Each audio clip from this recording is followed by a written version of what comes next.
Why are you so angry at the president? No, I'm not angry at the president. I've appealed to the president to respect the Constitution, where Article 1, Section 8 says you have to involve the Congress in any decision to make war. And the White House just refuses to do that. But he says that he did involve the Congress. He sent a letter notifying Congress. He gave the speech the other day. He had a briefing for members of Congress. They called into the White House Situation Room. They say they've repeatedly spoken to the House and Senate leadership. No, that's not what the Constitution calls for. It doesn't say, well, if you meet with 10 members, it's all okay. There are 435 members of the House, 100 members of the Senate.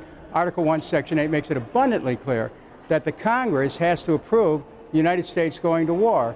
And so he didn't comply with that, and frankly, that is a pretty serious violation of the Constitution. But he's not even saying this is a war. He's saying this is a United Nations Security Council approved military action. The Arab League supported it, the European allies supported it, and it's not necessarily a unilateral U.S. act of war. Okay, check this out. Over 100 Tomahawk missiles. 200, Bombers dropping 200. Okay, thank you for correcting me. Over 200 Tomahawk missiles. Bombers dropping 2,000-pound bombs. We're now chasing the rebels, in effect, chasing Gaddafi's army, providing the rebels with air cover. If this is not a war, then we better redefine what a war is. Of course it's a war. There are people's lives being put at risk. But he is the commander-in-chief, though, right? You know what? Yes, but that doesn't go into effect until the Congress authorizes a war. And he's not only, the administration has not only abided by the Constitution, they're not even abiding by the War Powers Act, and they've exceeded the UN mandate, which had no-fly zone. It didn't say, well, you can go after Gaddafi's army, because eventually you're going to go into civilian areas where people support Gaddafi. But then what do you do? Since World War II, on many occasions, the U.S. has acted militarily against other countries without a formal declaration of war being approved by Congress, and the Supreme Court has said that's okay.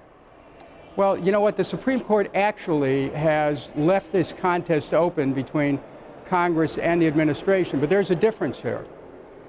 When the stakes are as high as they are in the region, when you have conflict moving around the world in that, and particularly in that region, unless Congress is consulted, the dangers of the United States going into a wider war are quite serious.